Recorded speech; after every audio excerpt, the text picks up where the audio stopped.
Well, my question is clear-cut.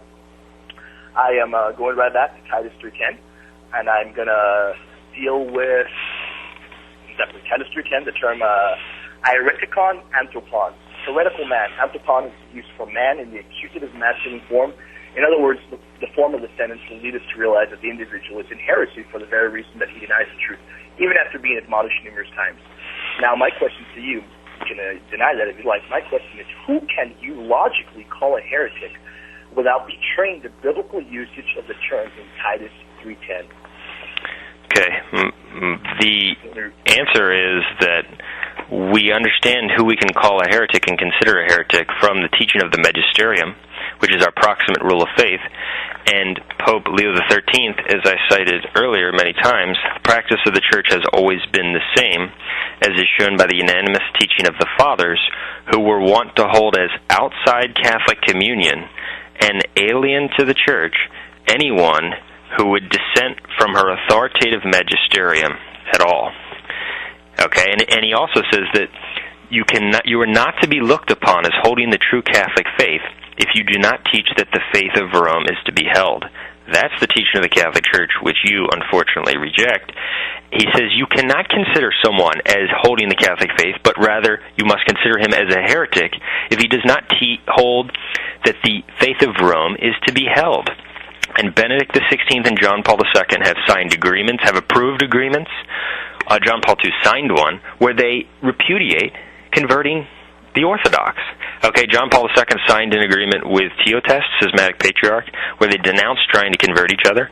As I mentioned, he approved the Balamon statement, which calls converting them outdated ecclesiology. So according to what the Church teaches about calling someone a heretic, what the Church teaches about the real meaning of Titus 3:10 and St. Paul's teaching on heresy, you must consider absolutely people as heretical as this, people who say Protestantism is not even heresy. As Benedict XVI said in his book, The Meaning of Christian Brotherhood, you have to consider them heretics.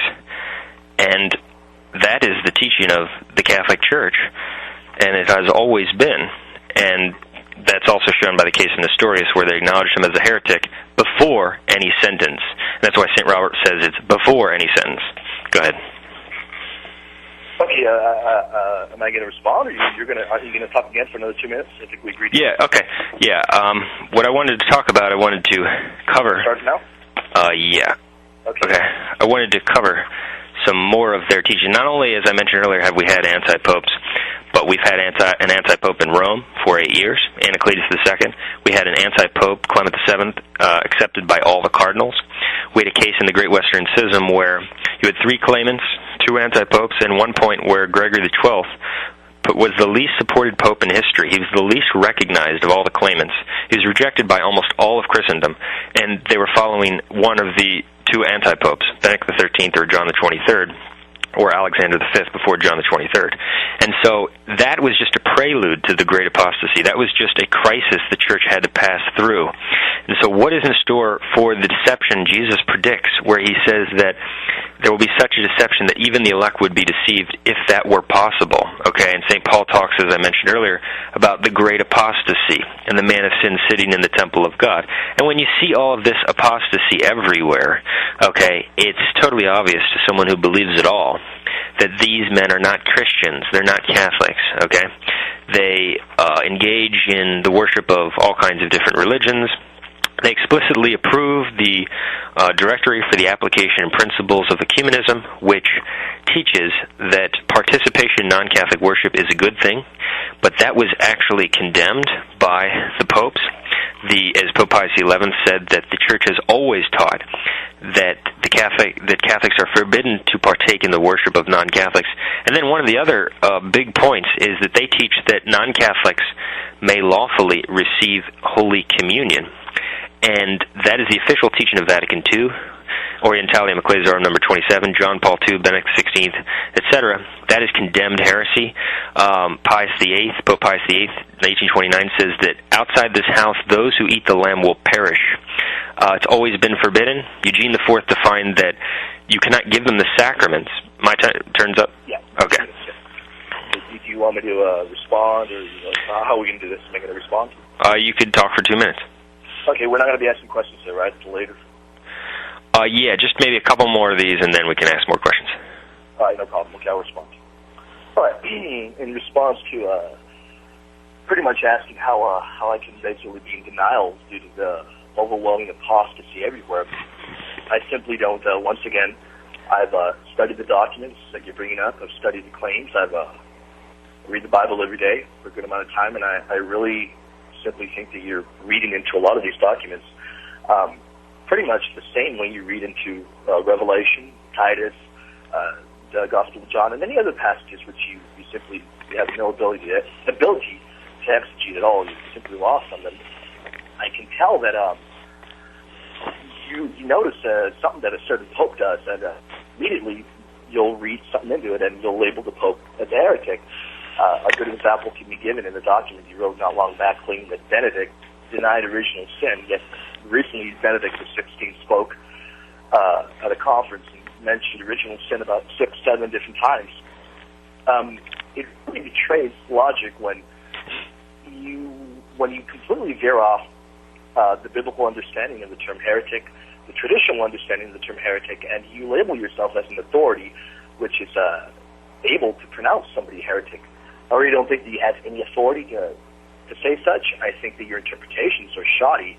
They're logical. I don't find any logic in them at all.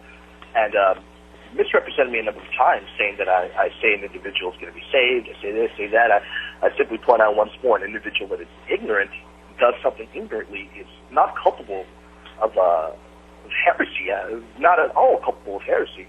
And as such, once again, following the biblical mandate and the traditional teaching of the biblical text, there's really no historical or biblical leg that you have to stand on, which can label John Paul II, Benedict, or any of the popes you label anti-popes. It's logical, and I find it simply completely silly.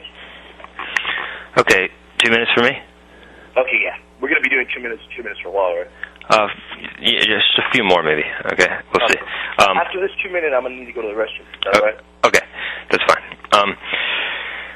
Well, no, you explicitly said that you could not say that the rabbis who even heard of Christ are necessarily in a state of damnation, so you don't speak truthfully when you say we're open to the possibility that they can be saved. You clearly indicated that. You won't even call the anti-Catholic Protestant heretics who attack Catholic teachings. They study it to attack it. You won't even say they're heretics. You are an apostate. And so, yeah, no biblical leg to stand on, no historical leg to stand on. Meanwhile, we have the doctors of the church all teaching that if you're confronted with a man who claims to be the Pope but who is a heretic, he loses the office, as I quoted earlier. They're consistent about this, and your opinion about heresy is condemned by Catholic teaching. It's condemned by the magisterium. But going back to the issue of non-Catholics receiving Holy Communion, this is taught in Vatican II, as I mentioned. It's taught in John Paul II's New Catechism. It's taught in his speeches. It's taught in his Code of Canon Law. It's taught in his encyclical Ut Unum Sint.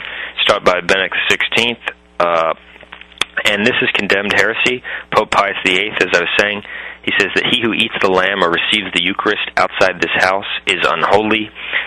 We have other popes who taught the same thing. That's why Pope Boniface VIII said in Unum Sanctum, outside of which there is no salvation nor remission of sin. Pope Eugene IV in Cantate Domino said that those who are divided or outside the unity of the body, they cannot benefit from the sacraments. And so to give it to them or teach that they may receive it, that is evil, that is heretical, because it says that you can benefit from communion even though you reject the faith of Christ's church. It was also condemned by Gregory XVI, Commusum Divinitus. He says, whoever eats the lamb outside of this house is unholy. Whoever eats the lamb and is not a member of the church has profaned. Pope Pius IX, Amantissimus. And so this is a totally new religion. Anyone can see it. The church has always condemned this. It's never taught that this is acceptable. Is that time up? Yeah, there we go. You had like 3 seconds left. Okay, you wanted to break?